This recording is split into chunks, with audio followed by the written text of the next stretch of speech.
Genesis chapter 3. Now the serpent was more crafty than any beast of the field which the Lord God had made, and he said to the woman, Indeed, has God said, You shall not eat from any tree of the garden? And the woman said to the serpent, We may eat the fruit of the trees in the garden. But God said, You shall not eat of the trees that is in the midst of the garden, neither shall you touch it, lest you die. But the serpent said to the woman, You shall not surely die.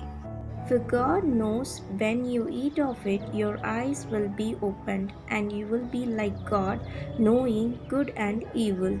So when the woman saw that the tree was good for food, and that it was a delight to the eyes, and that the tree was to be desired to make one wise, she took of its fruit and ate, and she also gave some to her husband who was with her, and he ate.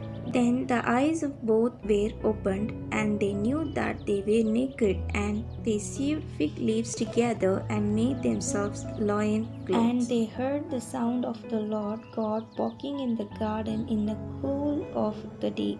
And Adam and his wife hid themselves from the presence of the Lord God among the trees of the garden. But the Lord God called to the man and said to him, Where are you? And he said, I heard the sound of you in the garden, and I was afraid because I was naked and hid myself. Who told you that you were naked? Have you eaten of the tree of which I commanded you not to eat? The man said, The woman whom you gave to be with me, she gave me fruit of the tree, and I ate. Then the Lord God said to the woman, What is this that you have done? The woman said, The serpent deceived me, and I ate. The Lord God said to the serpent, Because you have done this, cursed are you above all livestock and above all beasts of the field. On your belly you shall go, and dust you shall eat all the days of your life. And I shall put enmity between you and the woman, and between your seed and her seed, and he will bruise you in the head.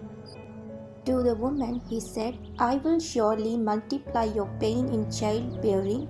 In pain you shall bring forth children. Your desire shall be for your husband, and he shall rule over you. Then to Adam he said, Because you have listened to the voice of your wife, you have eaten from the tree about which I commanded you, saying, You shall not eat from it. Cursed is the ground because of you. In toil you will eat of it all the days of your life. It will produce weeds and thorns, and you will have to eat wild plants. By the sweat of your face you shall eat bread till you return to the ground, for out of it you were taken, for you are dust, you shall return. The man called his wife's name Eve, because she was the mother of all living. And the Lord God made for Adam and his wife garments of skins and clothed them. And the Lord God said, Behold, the man is become as one of us, to know good and evil. And now lest he put forth his hand, and take also of the tree of life, and eat, and live forever. Therefore the Lord God sent them out of the Garden of Eden to work the ground from which he was taken. He drove out the man, and at the east of the Garden of Eden he placed the cherubim and flaming sword that turned every way to guard the way to the tree of life.